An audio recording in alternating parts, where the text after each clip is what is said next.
I have spent quite a bit on courses, spent hours upon hours on YouTube trying to learn from gurus. I fear some of those gurus were fake, but I did what I had to learn, even though I knew that true knowledge comes from experience and people learn best from experience. I mean, you could watch thousands upon thousands of YouTube videos about how to drive a car, but if you've never drove a car before, you won't know what to do once you're in the car.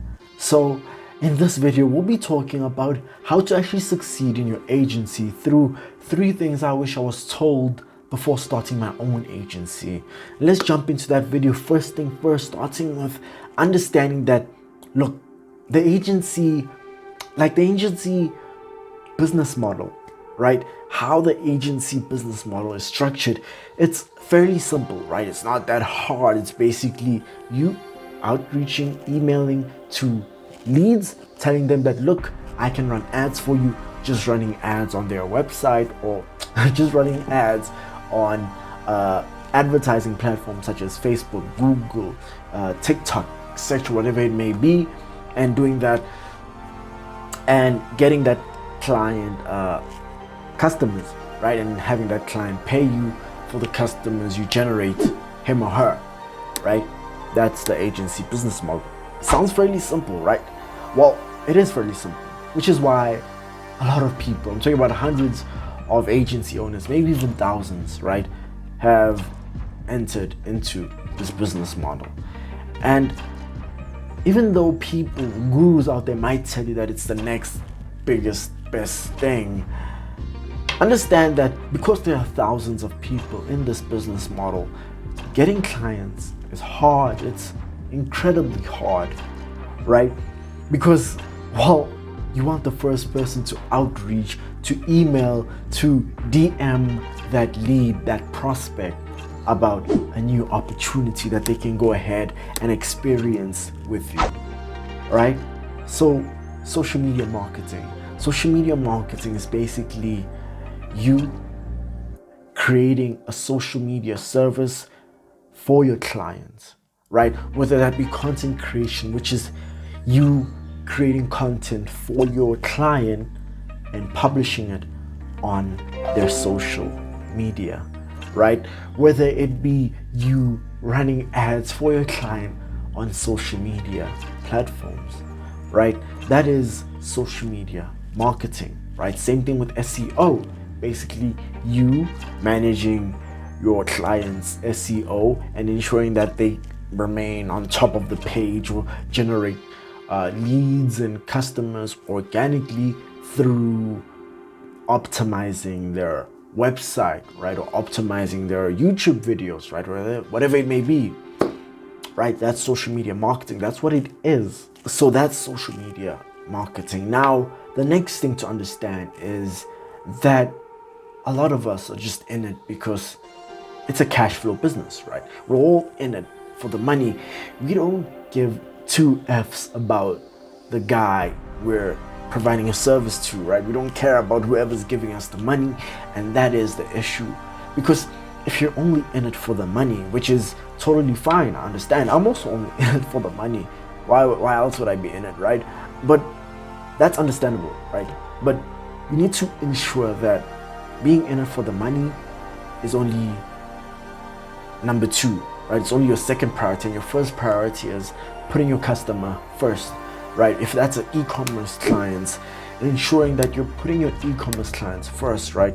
Ensuring that your e-commerce clients, you're only there to provide value to e-commerce clients, right? You're only there to improve your clients' businesses, right? And then you're there to make money after that, right? And then that is actually understanding that you should be in it for the client and not the money. And I'll explain to you why that is, right? Because you might think I'm being moronic when I'm saying be in it for the client and not the money. And that is because your mind works in a funny way. Your mind chooses words that align with your thoughts, right? And your beliefs, right? So if you're angry, right? You'll use different words from if you were happy, right? You might change the synonyms or choose to leave out certain words in your sentence to make it more rage felt. Whereas if you're in a happy mood, right, you might choose more comfortable words like I have butterflies, right? But if you're angry, you'd say you're mad, right? So that's just using euphemism, right? And it's not just about euphemism, it's basically your entire thought patterns are different when you're thinking about your client and not money. Because in a sales meeting or sales call, well, if you're only in it for the money, your client will see it from you through the words you use, through the questions you ask, right? And through the way you act. You might have a monologue tone if you're only in it for the money. But if you're in it for the client, you might be actually interested in what they have to say. Your client says, well, I had an issue with this and this, right? And you'd be like, wow, for real? Tell me, how did you end up getting into that issue? Oh, you got into that issue for that? And you're just taking notes and then going to the next person and telling them what you learned on your next sales call, right? Telling them, hey, I had an interesting conversation with a potential client on my previous call. He said he had an issue with what you currently have, and this is how he fixed his issue, right? And understanding that you're only there to provide value. And if you're providing value on the sales call, that you need to understand, you need to be providing so much value that you're willing to lose the client on the call through value. And when I say that, I mean like a client might feel that, wow, you've solved all of my problems on this call. Thank you, but I won't be needing your services anymore. I'll just try to fix this myself, right?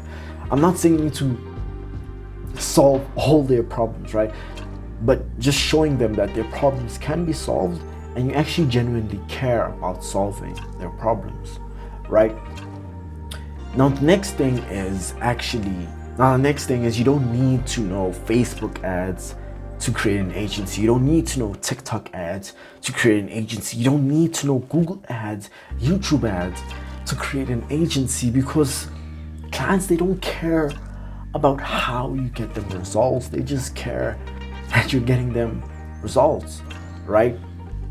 So it isn't about you needing to spend 6 months learning the actual software or learning the actual advertising and how to actually advertise on those platforms. It's just about you being the middleman, right? It's totally fine being the middleman, right? Same thing with dropshipping. Dropshipping and SMMA, that's the only conclusion I can draw. You're the middleman in both of those platforms, in both of those business models, right? So for SMMA, it's okay if you get a team member or a freelancer to handle your client's ads.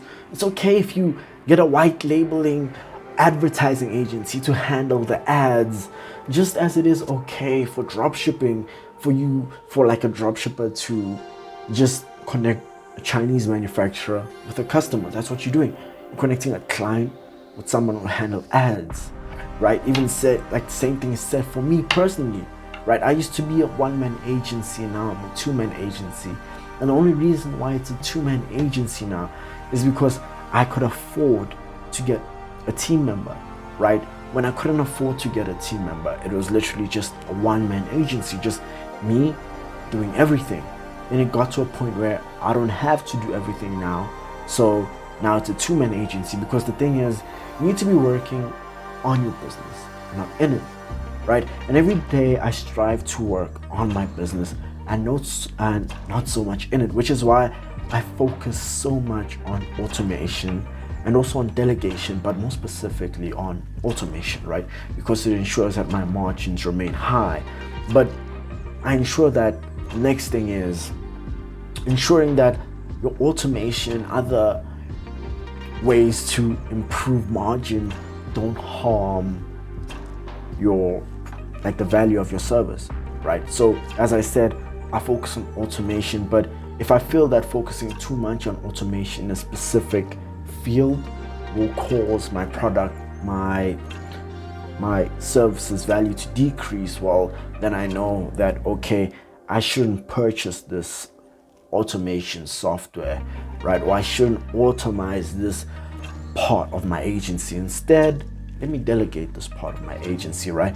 It's just basically about the 4-part chart of elimination, automation, delegation, and do, right? I have a video on that, and if you actually want to go ahead and check it out, you can go ahead and click this link right up here, right? So go ahead and watch the video below me, which I personally selected for you. Go ahead and don't forget to smash that like button, join the family, subscribe. Until I see you guys in a minute, thank you, diare.